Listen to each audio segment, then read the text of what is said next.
Well, we did it. We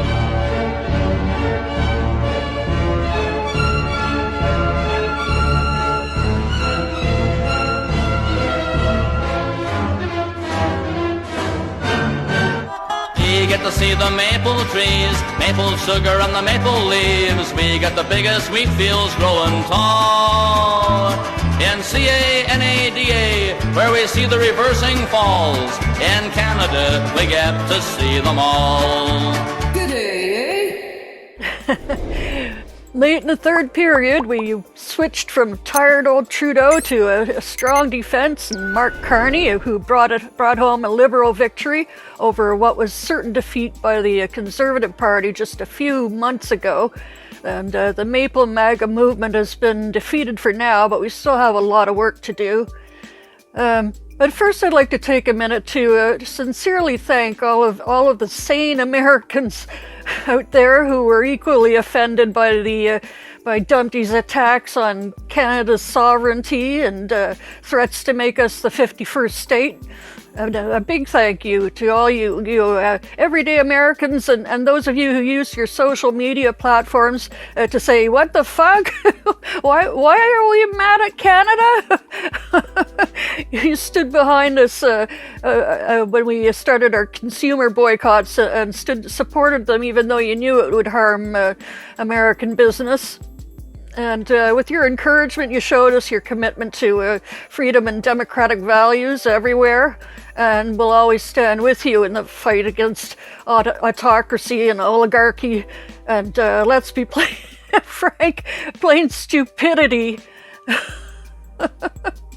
And big thanks to my partner, Drill Sergeant Doug, who encouraged me to discuss Canada's role in the world. And thanks to my fellow Canadian YouTubers, especially Nick Majors of Beyond America, Canada Looking South, who was kind enough to be my first guest. And we look forward to doing something together again real soon. Stay tuned.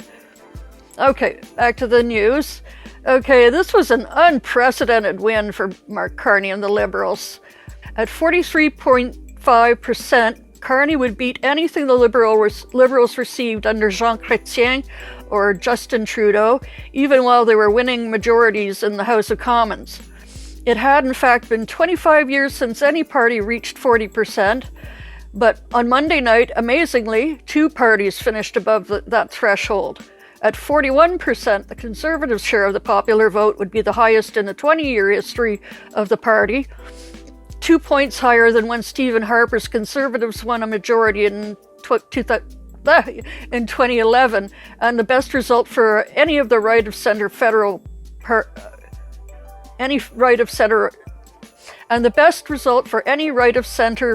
party since 1988. Yeah, I mean, you talk about historic, Akshay. The 27-point gap that was existing 4 months ago to an 11-point lead in the beginning of April to an election result that actually saw them increase their seat totals but falling just short of a majority government. I mean, that's essentially unheard of in Canadian politics, a comeback of that size. And that was just the beginning of what would prove to be a monumental week for them. The amount of action we are seeing so far, whether that's the shifting seats, we've seen multiple districts flip over this week. The Liberals are still sitting at 169 seats, but that has changed throughout the week as recently as even last night and into this morning.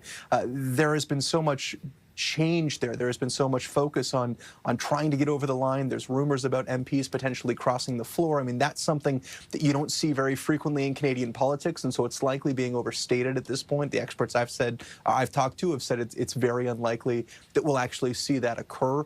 But the week itself has been historic. So Carney's never held an elected seat, but he learned how to campaign in record time.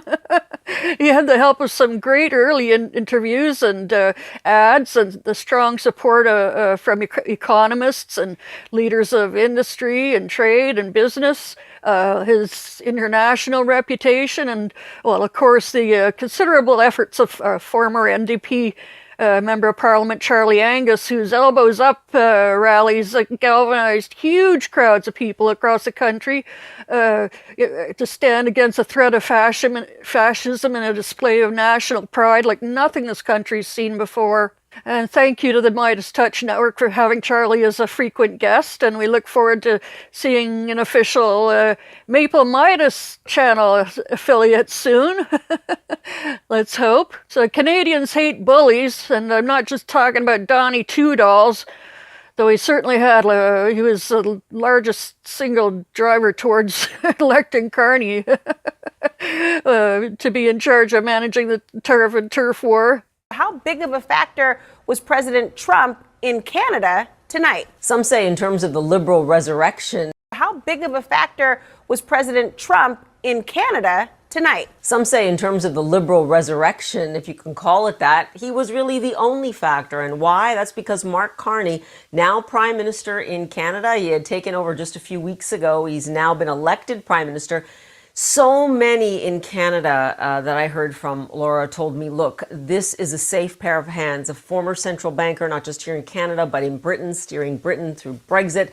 They wanted someone in the room, in the Oval Office, who they feel could stand up for Canadian rights, and sending a message to Trump that they intend to bargain hard and demand respect. All of that went over well through this campaign. Carney has already struck a very tough tone on tariffs. So how will these elections impact the U.S.-Canadian relations? He does not want to have a confrontation with the United States or with Donald Trump. He still believes that there is a negotiated settlement to be had. But at the same time, he says he will demand respect, that means Donald Trump has to stop talking about Canada as the 51st state and not call him governor in the first place. Pipsqueak Poilievre's Conservatives not only lost the election, he didn't even manage to keep his own seat in the riding of Carleton, where a rookie, Bruce Fanjoy, easily won for the Liberals.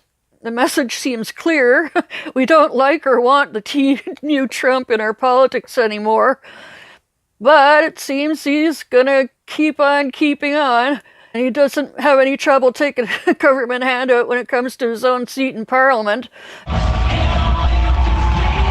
Not one, but two defeats for Pierre Poilievre. Though he's adamant he's staying on as Conservative leader. It will be an honor to continue to fight for you and to be a champion of your cause as we go forward. The Conservative leader came on stage before it was clear he had lost his longtime Ottawa seat. I just don't know what to say. I'm just so happy. Well, I appreciate you. Yeah, we look forward to seeing your work. This is the political rookie who beat Poilievre in Carleton. Bruce Fanjoy, a first-time Liberal candidate defeating the 7-time MP. I knew that someone had to stand up to Pierre, and I couldn't find anyone else, so I did it myself.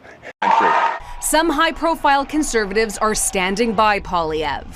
Former Tory leader Andrew Scheer posted on social media his continued leadership will ensure we finish the job next time. Former interim leader Rona Ambrose agrees and hailed his breakthroughs. So make no mistake, this is definitely a setback, but I don't think it's something that is going to torpedo his leadership. For Poilievre to return to the House of Commons, the Conservatives could ask an MP to step aside, triggering a by-election. But Mark Carney would ultimately decide when that vote takes place, which could be up to 8 months down the road. So on our live show last week, I mistakenly said that the leader of the opposition doesn't necessarily need to have a seat, but they actually do. Now a Conservative MP is resigning to allow the pipsqueak to run for his seat in Battle River Crowfoot in Alberta, a safe blue riding, safely Conservative. Damien Kirk was just 6 months away from a full pension, so I guess he has faith in their dear leader. And Carney has said that he'll allow for the by-election to happen as soon as they want. No games, just go straight for it, get it done. The Conservatives did outperform in many areas of Ontario and BC especially, where formerly solidly Liberal or Orange NDP, and normally NDP votes would swing Liberal, but this time they went Conservative, what they call blue oranges, or they went Bloc Québécois, or a lighter blue. After a long ground game by the Conservative Party. They were campaigning there for a long time before the upset with the switch of leaders in the Liberal Party. So the NDP had a devastating night. They lost both their leader, Jagmeet Singh, who couldn't keep his seat in Burnaby. He's now resigned, so they're looking for an official leader as well. Their party lost its official party status. They had too few seats elected into Parliament. This catapulted the country into a situation nobody really knew how to handle. One of the things you heard both from the Conservatives and the Liberals was that they don't actually have a model that can predict an election like this, because we haven't had a two-party race in a very, very, very long time. Like my colleagues, I do not have a template for this kind of polarization between two parties. Now, you might have thought, what's so complicated about this? If the NDP is more left-wing, their votes should just swing to the center-left, Liberals, right? But it wasn't that clear-cut. If you look at the percentages last time around, the NDP was in second place with 28% of the vote. Their support right now has plummeted to 8%, and almost all of that has been picked up, and this is early, I know, not by the Liberals, but by the Conservatives. There was an NDP seat in Windsor, right now it is blue. There was one in London, right now it is blue. You go further east into Hamilton, there was an NDP seat, right now it is blue. I know it's fashionable around here to refer to the progressive bloc. A lot of traditional NDP voters wouldn't regard themselves as on the left. They're for the little guy. Sure. And Pierre Poilievre has been fighting for the little guy. Yes, many of these races would go in the opposite direction that you might think. In the end, the NDP would give up nearly 20 seats. And predictably, Albertans are already grumbling over their double loss, and they're reviving the specter of separatism. Premier Danielle Smith, who made a fool of herself, jet-setting down to Mar-a-Lago on the taxpayer dime and schmoozing with the MAGA crowd and pushing their Alberta oil and gas agenda, even while official trade negotiations were taking place.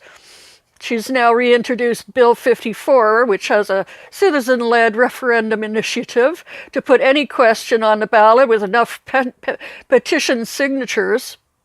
She couldn't even wait a day. Not even a damn day.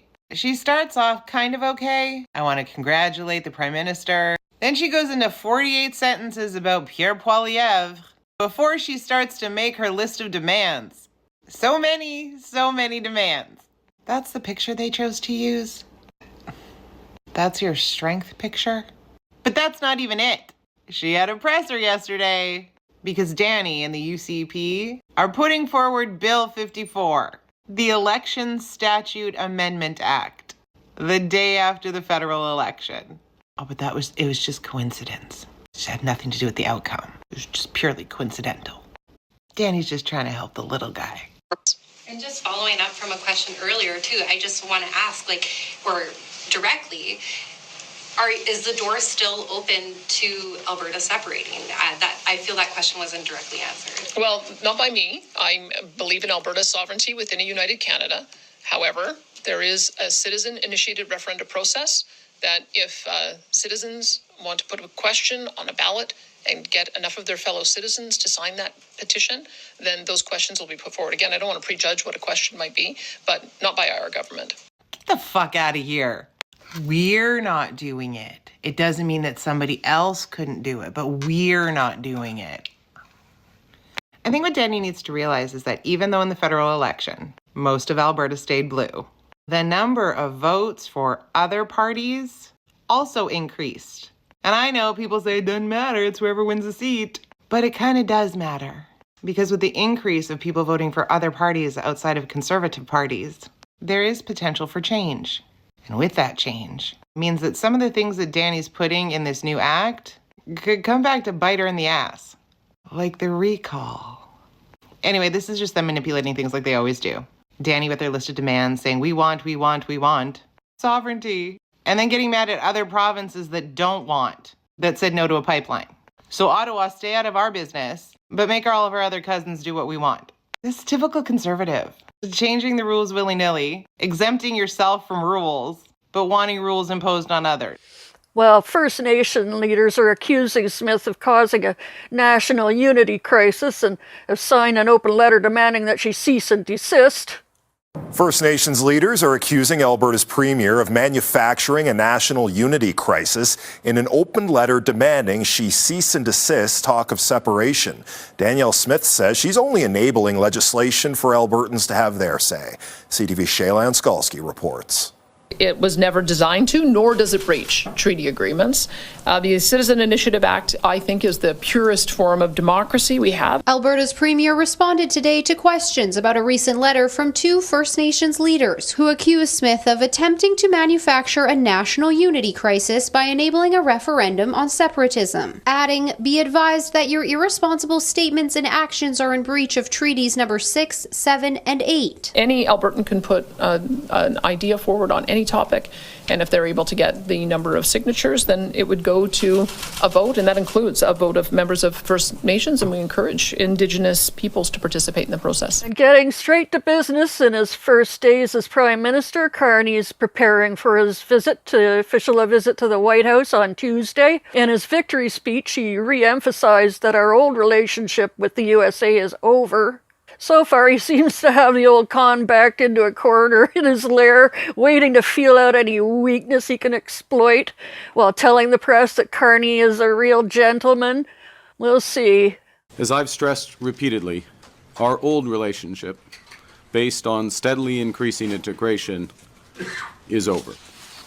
The questions now are how our nations will cooperate in the future and where we in Canada will move on. How do you avoid an Oval Office ambush like we saw happen to President Zelensky?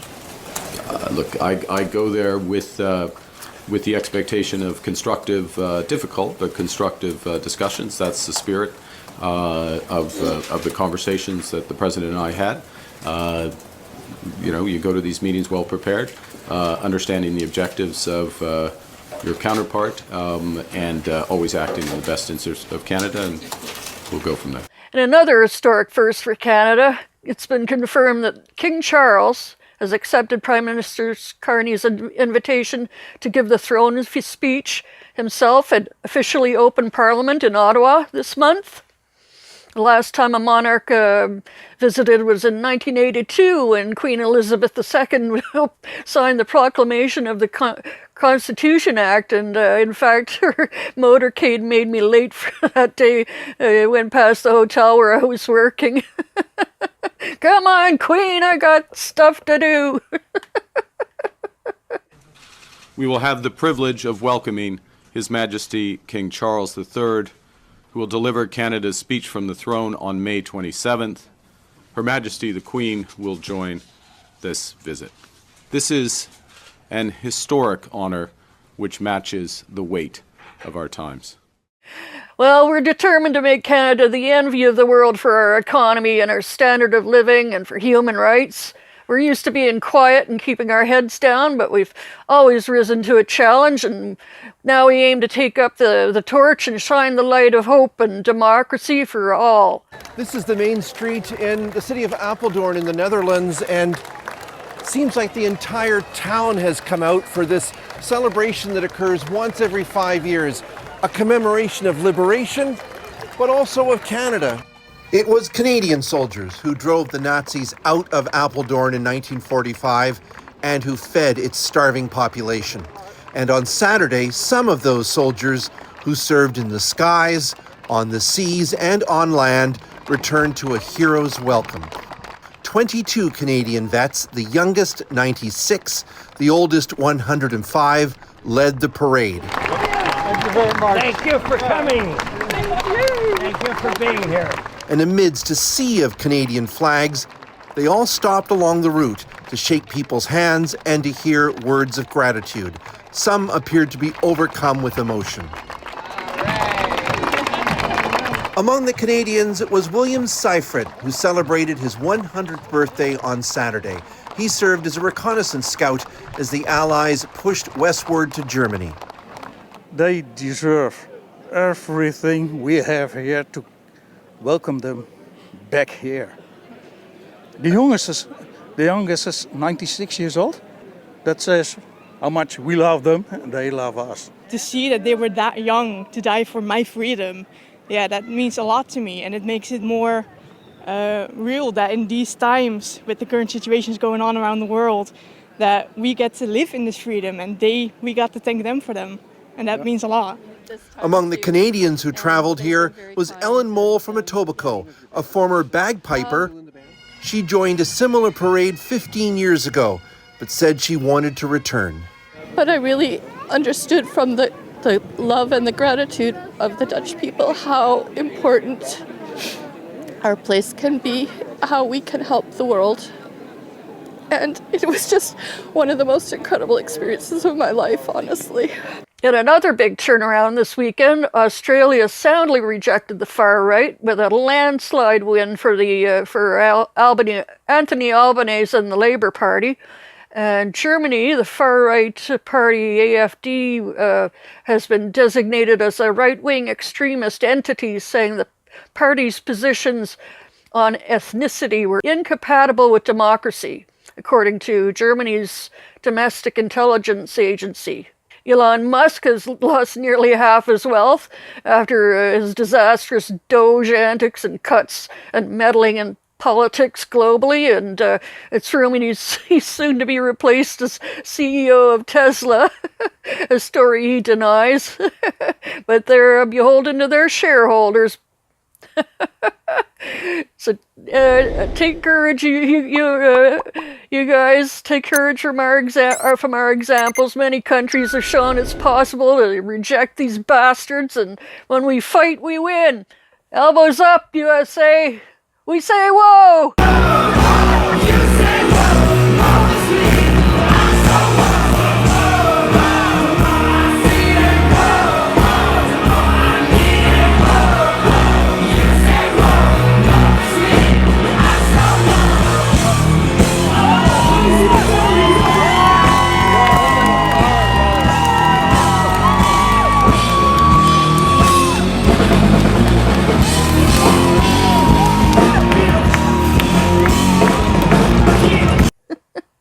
Let's go! Stay tuned for more on Political Drain Canadian Edition. Follow us on all these things you see here, and our link tree is in the description. Maybe even get some merch.